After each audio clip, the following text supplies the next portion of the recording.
Hello students of class 12th maths बच्चे। जैसे कि आपका chapter number first relation and function continuity में है, जिसमें बेटा हम आपकी एक्सरसाइज फर्स्ट ए के ऊपर वर्क कर रहे हैं, जिसमें आपका फर्स्ट कंसेप्ट रिलेशन चल रहा है। आज बेटा हम एक फिर से यूनिक सी एग्जांपल लेने जा रहे हैं रिलेशन के ऊपर। देखो बेटा, सबसे पहले क्वेश्चन में बोला क्या गया है, क्वेश्चन में बोला क्या गया है कि शो दैट द रिलेशन, हमें एक रिलेशन दिया गया है। रिलेशन इस सेट ए के ऊपर बना हुआ है। इस सेट की स्पेशलिटी क्या है, इसकी स्पेशलाइजेशन ये है कि इस सेट में 0 से लेकर 12 तक एलिमेंट ही आ सकते हैं, इससे ज़्यादा एलिमेंट आप ले नहीं सकते। यानी कि a is equal to X, X such that w and x जो है वो 0 से लेकर 12 के बीच में आना चाहिए। गिवन बाय क्या है, r is equals to a comma b such that a minus B is divisible by 4। और इस सेट के ऊपर मैंने एक रिलेशन बना दिया। उस रिलेशन में a कॉमा b नाम के एलिमेंट हैं और a माइनस b जो है वो मल्टीपल ऑफ 4 है, 4 का मल्टीपल है। ये क्या है कि इक्विवेलेंस रिलेशन है, यानी कि ये रिलेशन एक इक्विवेलेंस रिलेशन बनेगा। और मुझे क्या बनाना है, सेट बनाना है सभी एलिमेंट्स का जो 2 से रिलेटेड हो। ठीक है, तो मुझे क्योंकि इसको क्या बनाना है, इक्विवेलेंस रिलेशन बनाना है, तो सबसे पहले मैंने क्या करा, इसको रिफ्लेक्सिव लिया। ठीक है, तो मैंने क्या लिया, रिफ्लेक्सिव रिलेशन लिया। ठीक है, मैं इसको रिफ्लेक्सिव प्रूव करने वाली हूँ। रिफ्लेक्सिव में मुझे क्या चाहिए, अब देखो चीज़ों को समझो ज़रा। रिफ्लेक्सिव में मुझे क्या चाहिए, मैंने a नाम का एक एलिमेंट ले लिया जो इस सेट के बीच में आएगा, क्योंकि हम रिफ्लेक्सिव में ये प्रूव करते थे ना कि सेम एलिमेंट का सेम एलिमेंट के साथ रिलेशन आना चाहिए। ठीक है, हम यही तो प्रूव करते थे। तो मैंने क्या करा, एक एलिमेंट उठाया, किस में से, इस सेट में से जो मुझे दिया हुआ है। मुझे इसी सेट में से तो एलिमेंट चाहिए। ठीक है, तो आप खुद सोचो, क्या a माइनस ए, क्योंकि उसने बोला जब मैं a के बीच में से b को माइनस करूंगी तो वो 4 का मल्टीपल आना चाहिए। अब जब मैं सेम को सेम से मल्टीप्लाई करूंगी तो 0 आएगा, तो 0 तो किसी को भी मल्टीप्लाई कर दो, वो तो कोई प्रॉब्लम ही नहीं पड़ती। ठीक है, तो 0 आ गया है, तो 0 इज मल्टीपल ऑफ 4। 0 भी तो, क्योंकि हम जब टेबल पढ़ते हैं आधे बच्चे बोलेंगे कि मैम 0 कैसे मल्टीपल हो गई। ठीक है, आप जब टेबल पढ़ते हो तो आप पढ़ते नहीं 3 0 का 0, फिर आप पढ़ते हो 3 1 का 1। आप खुद सोचो क्यों पढ़ते हो, क्योंकि 0 is multiple of every number. ठीक है, तो a minus A is equal to 0 है, तो 0 इज अ मल्टीपल ऑफ 4। ठीक है, तो ये 4 का क्या है, मल्टीपल है। ठीक है, तो इसका मतलब r इज एन इक्विवेलेंस, तो यहाँ पे आप क्या लिखोगे, आप ये लिखोगे a कॉमा ए r को बिलोंग कर चुका है, इसलिए देयरफॉर r इज रिफ्लेक्सिव। ठीक है, तो r कौन सा रिलेशन हो गया, आपका रिफ्लेक्सिव रिलेशन हो गया। अब देखो सेकंड नंबर के ऊपर है आपका सिमेट्रिक रिलेशन। ठीक है, कौन सा रिलेशन बेटा, आपका सिमेट्रिक रिलेशन। सेकंड नंबर के ऊपर क्या है, आपका सिमेट्रिक रिलेशन।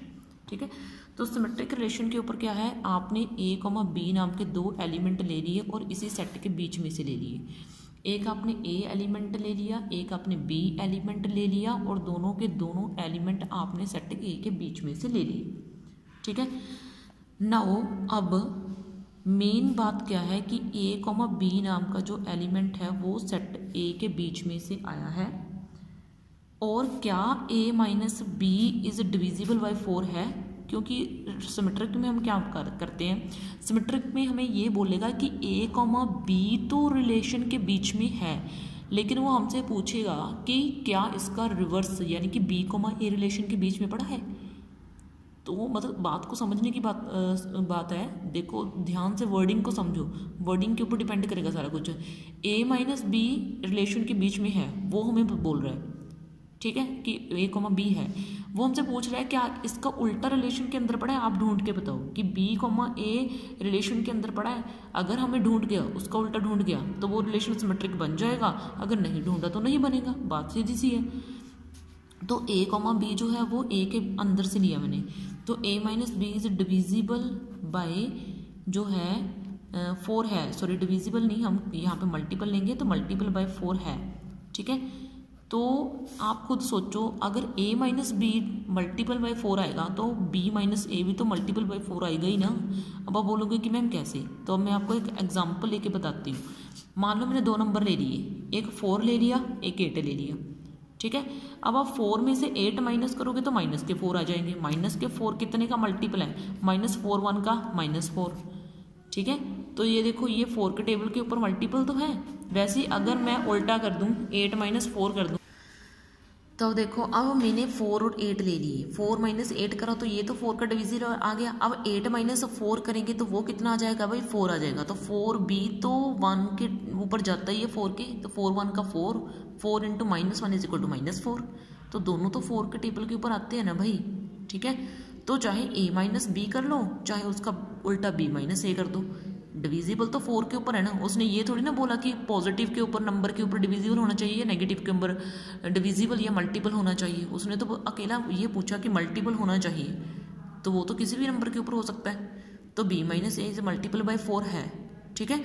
तो इसका मतलब b कॉमा ए जो है इज सिमेट्रिक। तो वो कौन सा रिलेशन है, सिमेट्रिक रिलेशन है भाई आपका, ठीक है। तो अब देखो बेटा, थर्ड के ऊपर अगर हम प्रूव करें तो ट्रांजिटिव, ठीक है। थर्ड के ऊपर मैं क्या प्रूव करूंगी बेटा, आपका ट्रांजिटिव प्रूव करके बताऊंगी अब आपको, ठीक है। थर्ड के ऊपर अगर हम ट्रांजिटिव प्रूव करें तो अगर हम समझे चीज़ों को, तो मुझे क्या चाहिए, मुझे 3 नंबर चाहिए, a चाहिए, b चाहिए और c चाहिए, और तीनों r के बीच में से, सॉरी a सेट के बीच में से आने चाहिए। अब ट्रांजिटिव क्या बोलता है, ट्रांजिटिव की वर्डिंग समझो। वो बोलेगा कि a कॉमा बी आर में पड़ा है, b कॉमा सी आर में पड़ा है। क्या फर्स्ट एंड थर्ड आर में पड़ा है, पहले 2 एलिमेंट का रिलेशन आर में पड़ा है, दूसरे और तीसरे का आर में पड़ा है। क्या पहले और तीसरे का पड़ा है, उसने ये पूछा है हमें। तो a b और c मैंने आर के अंदर में से ले लिए, ठीक है।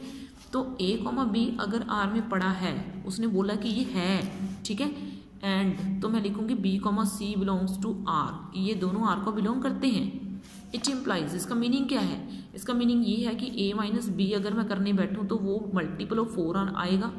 अगर मैं b माइनस सी करूँ तो वो भी क्या आएगा, मल्टीपल बाय 4 आएगा। तो अब मुझे ये साबित करके बताना है कि क्या a minus C B multiple by 4 आएगा या नहीं।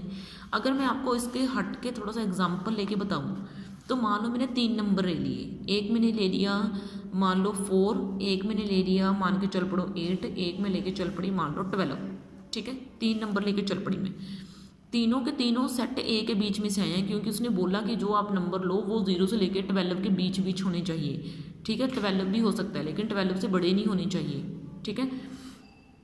तो वो तो कोई सवाल ही नहीं उठता है कि मैं 12 से आगे चली हूँ, ठीक है। तो अब देखो, उसने बोला 4,8 आर में है, इसका पेयर बना दूँ। 8,12 भी मैं मान के चल रही हूँ कि वो आर में है। अगर 4,8 आर में है तो 4 माइनस 8 इज इक्वल टू -4 आ जाएगा। 8 माइनस 12 जो है वो -4 आ जाएगा, ठीक है। तो ये -4 डिविजिबल बाय आर हो गया, ये -4 भी डिविजिबल बाय आर हो गया, एज वेल एज मल्टीपल भी हो जाएंगे, ठीक है। क्योंकि अगर कोई number divisible by any number हो जाता है तो वो मल्टीपल भी हो जाता है उसी नंबर का, ठीक है। तो a minus B is multiple by 4 and b minus C is multiple by 4। तो अब मुझे साबित क्या करके बताना है, मुझे a माइनस सी लेके बताना है। तो इसके लिए मैं क्या कर रही हूँ, मैं दोनों नंबर्स को उठाऊंगी, दोनों को ऐड कर दूंगी, ठीक है। जैसे कि हमने आपको प्रीवियस एग्जाम्पल में करवाया था, ठीक है। तो यहाँ से b से b कट हो जाएगा तो a माइनस सी बच जाएगा, क्योंकि a माइनस बी भी डिविजिबल बाय 4 था, b माइनस सी भी डिविजिबल बाय 4 था। तो अब मैंने जब दोनों को ऐड करा तो रहेगा तो फिर भी डिविजिबल बाय 4, क्योंकि अगर आप 4 नंबर ले रहे हो, 8 नंबर ले रहे हो, 4 को 8 में ऐड कर दोगे तो 12 आ जाएगा। तो 12 भी तो 4 बाय डिविजिबल है ही ना, क्योंकि मैंने आपको ये बताया कि अगर अकेला नंबर डिविजिबल बाय समथिंग है तो उनका एडिशन भी डिविजिबल बाय दैट नंबर होगा, ठीक है। ये बड़ी बेसिक सी प्रॉपर्टी है जो आप 8th 9th से पढ़ते आ रहे हो मैथ्स में, ठीक है। तो a minus B plus b minus C, b से b कैंसिल हो गया तो a माइनस सी बच गया। तो a minus C is also divisible by 4, तो ये भी क्या है, डिविजिबल बाय 4 है, ठीक है। तो ये भी क्या है, डिविजिबल बाय 4 है। तो इट मीन्स अगर मैं बोलूँ तो a minus A comma C R को बिलोंग कर गया, यानी कि आपका r क्या हो गया, एक ट्रांजिटिव रिलेशन बन गया, ठीक है। ट्रांजिटिव रिलेशन, अब जो रिलेशन आपका रिफ्लेक्सिव बन जाए, सिमेट्रिक बन जाए एंड ट्रांजिटिव बन जाए तो वो आपका क्या बन जाएगा, इक्विवेलेंस रिलेशन बन जाएगा, ठीक है। वो क्या बन जाएगा, आपका इक्विवेलेंस रिलेशन बन जाएगा। समझ में आई आपको बात, ठीक है। तो ये आपका क्या बन गया है, एक इक्विवेलेंस रिलेशन बन गया है। अब आपका सेकंड नंबर, ठीक है, सेकंड नंबर में देखो उसने क्वेश्चन में क्या बोला था, उसने ये बोला था also find the set of all elements related to 2। अब मुझे वो सभी एलिमेंट निकाल के बताने हैं जिनका रिलेशन 2 से जुड़े। अब 2 से जुड़ने का क्या मीनिंग है भाई, ठीक है। तो अब मैं आपको एक लाइन लिखवाऊंगी, उसको ज़रा ढूंढना है। Let X be the number of element, मान लो 0 से लेकर 12 के बीच ऐसे एक्स नंबर्स हैं। एक्स यानी कि मतलब अभी मुझे नहीं पता कि कितने नंबर्स हैं जिनका रिलेशन 2 के साथ जुड़ेगा, तो मैं आपको बताने जा रही हूँ कि कैसे हम सोचेंगे। तो मैं मान के चल पड़ी हूँ x be the element, x वो एलिमेंट है किसका, सेट ए का, सच दैट कि अगर मैं एक्स का रिलेशन 2 से जोड़ूँ तो वो जुड़ जाएगा, ठीक है। तो इसका मतलब बात सीधी सी है कि x minus 2 is multiple by 4 आ जाएगा, ठीक है। x माइनस 2 क्या आ जाएगा, मल्टीपल ऑफ 4 आ जाएगा, 4 का मल्टीपल आ जाएगा, ठीक है। तो x माइनस 2 को अगर मैं 0 रखूँ तो x इज इक्वल टू 2 आ रहा है। अगर x माइनस 2 को अगर मैं 4 के को रखूँ, क्योंकि ये मल्टीपल ऑफ 4 है ना, तो इधर 4 के मल्टीपल ही ले सकते हैं आप, तो ये 6 आ गया। अगर मैं x माइनस 2 को 8 रखूँ तो x 10 आ गया। अगर मैं x माइनस 2 को 12 रखूँ तो x मेरा कितना आ गया, आपका 14 आ गया। लेकिन 14 हम ले नहीं सकते क्योंकि हमने सेट से बाहर जाना ही नहीं है, हमें सिर्फ 12 तक एलिमेंट चाहिए, ठीक है। ओके बेटा, थैंक यू। इस वीडियो में आपके लिए इतना काफ़ी है, बाकी नेक्स्ट लेक्चर नेक्स्ट में बेटा। Okay, thank you.